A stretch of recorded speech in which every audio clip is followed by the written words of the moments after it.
Fuck, it's a Praetorian. Shit. Praetorian.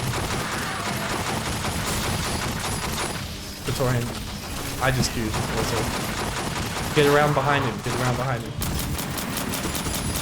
Get behind him. Alright, now juke him back. Juke him back. Juke him back. Alright. Hello ladies and gentlemen, MD Fashion Co. Collectibles here, and today I will be doing a tutorial on the best gun in Aliens Fireteam Elite. But first, roll the intro!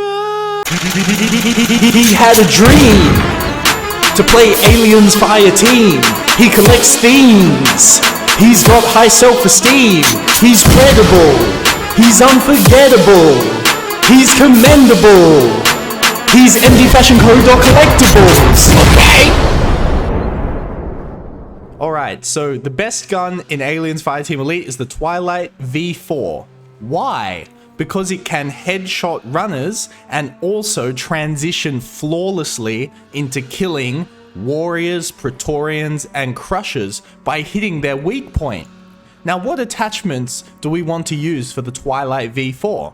Well, first, when it comes to the large muzzles, I think there are multiple ones we can use, but I think the one that is the best is the extended flash hider, because it triggers a small thermal explosion on weak point hit, so that's 5% damage within a 2.5 meter radius, and this transitions and, well, this works with the theme of the Twilight V4 in the higher difficulties of one-shotting runners, but also shooting fast and being able to kill the larger ones, because this is good against larger aliens.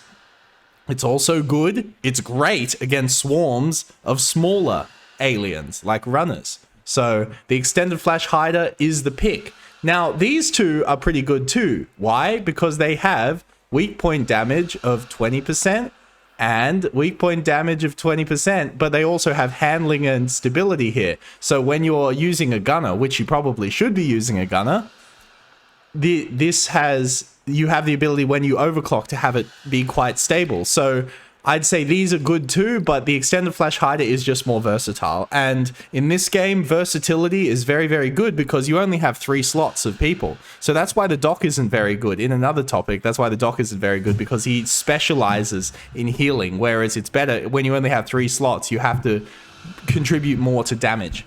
These two aren't good. So this 5% accuracy on hit for 5 seconds, and the effect stacks 5 times, so you can get more and more accurate and have more stability. That's cool, but you're not getting any damage increase. As I said, the name of the game is a damage, and people can say, well, stability and accuracy is damage because you hit more shots. Well, just again, you have to get more accurate yourself, so the input has to be better. This one, weak point damage, stumble chance, and effective range. This one's not bad either, because there's a 33% chance to briefly stun enemies on hit. But the effect can only occur once every 15 seconds. So I think that's not very good, because it can only occur once every 15 seconds. So you'll get 1 stumble, which could be clutch, but I'd rather the reliability of this. Trigger a thermal explosion, so you're doing more damage consistently. When you go into battle, you want a gun that only shoots, 99 times out of 100. No, you want 100 times out of 100, because it's your life at the end of the day. All right, this one seems like a jack of all trades. Weak point damage, effective range, and handling. It's just not as good as extended flash hider, so this is the pick. All right.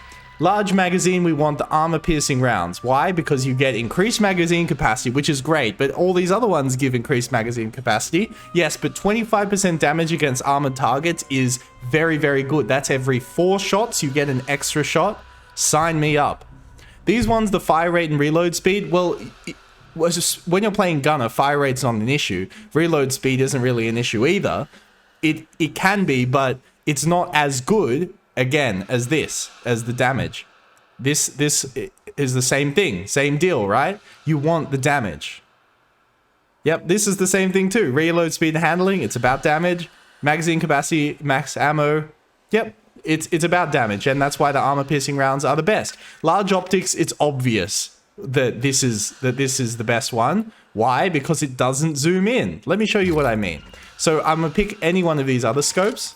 See how it zooms in like this? This is bad because I can't see my peripherals. And the game isn't even very long range anyway, so yeah, these scopes are just not good. The only good scope is the digital scope here, because as you can see, when you zoom in, I can still see my peripherals. Pop, pop, pop, pop, pop, pop. Okay. Moving on to the last thing, I've got the dragon fruit skin. I just think it looks cool. And yeah, the decal of the Hicks heart. So yeah, let me know what you boys think about my Twilight V4 best gun in the game tutorial. And I obviously run it on the gunner because, as I said in my other videos, everybody should be playing gunner. And you can play it on the demolisher and the recon and all that, and I think you should. Anyway, I'm gonna catch y'all boys later. Roll the outro, let me know what you think, but also the Discord in below and the Steam group in below for the Pro Aliens Fireteam community.